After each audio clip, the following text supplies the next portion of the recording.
Madam, Rahul Gandhi पुन्हा एकदा आंदोलन करत आहात. यापूर्वी काळे दाखवले होते तर बांगला निषेध आंदोलन करताय या ठिकाणी.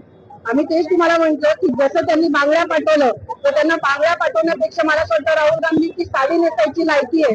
कारण की आणि मी असं नाही म्हणत कारण महिला ही स्त्री शक्तीचं प्रतीक आहे. म्हणजे साडी नेसली म्हणजे महिला काही कमी असाचा विषय नाहीये.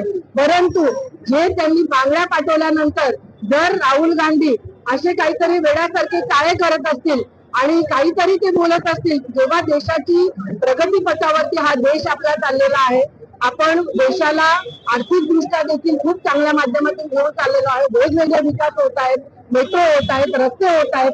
अशा सगळ्या गोष्टी होत असताना देश जेव्हा विकासाच्या प्रगतीपथावर जात असताना शर्टलेस लोकांना पाठवून भारत देशाची प्रतिमा इंटरनॅशनली मलिन करण्याचं काम राहुल गांधी यांनी केलेलं आहे. आणि मला असं वाटतं की त्यांना देशाच्या प्रती बिलकुल प्रेम नसल्या कारणाने आणि देशाच्या माध्यमातून आपण जेव्हा बघतो की जेव्हा आपण दुसऱ्या देशात जातो त्यावेळेस आपण जे कृत्य करतो, जे आपण वागतो त्यानुसार आपल्या भारताची प्रतिमा होत असते. आणि जर राहुल गांधींच्या माध्यमातून असं काही कृत्य होत असेल तर इंटरनॅशनली हे अतिशय काळीमाप असणारं असं त्यांचं कृत्य आहे. आणि त्याचा आम्ही सर्व भारतीय जनता पार्टी जाहीर असा निषेध करतो आणि त्यांनी माफी मागावी ही आमची मागणी आहे. निषेध आंदोलन या ठिकाणी आज तुम्ही करत आहात राहुल गांधींच्या विरोधात.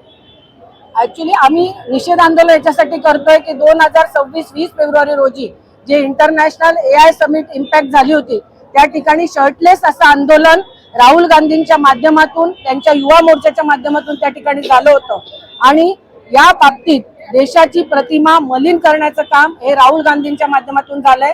70-75 वर्ष जेव्हा ते राज्य करत होते त्यावेळेस देश कुठल्या ठिकाणी होता आणि आज मोदींच्या नेतृत्वात देश कुठल्या स्थितीत आहे या गोष्टीचा आपण नक्कीच विचार करायला पाहिजे. आणि जेव्हा देश विकासाच्या स्तरावर जातोय त्यामुळे मला असं वाटतं की ते त्यांचं डोकं जे आहे ते एकदम फिरलेलं आहे आणि त्यांना असं वाटतंय की आपण या माध्यमातून जे त्यांनी अर्धनग्न किंवा शर्टलेस असं आंदोलन केलेलं आहे त्या आंदोलनाचा आम्ही भारतीय जनता पार्टीच्या माध्यमातून निषेध करतो आणि राहुल गांधींनी जाहीरपणे माफी मागावी अशी आमची मागणी आहे.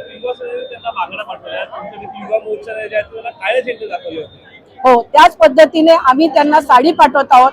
ज्या पद्धतीने त्यांनी बांगड्या पाठवल्या तसं आम्ही साडी पाठवतोय त्यांना आणि जसे त्यांनी काळे झेंडे पाठवले होते. परंतु भारतीय जनता पार्टीच्या माध्यमातून हे आंदोलन जोपर्यंत राहुल गांधी माफी मागणार नाही तर जास्तीत जास्त तीव्र असं आंदोलन छेडण्याचा आम्ही इशारा देतो.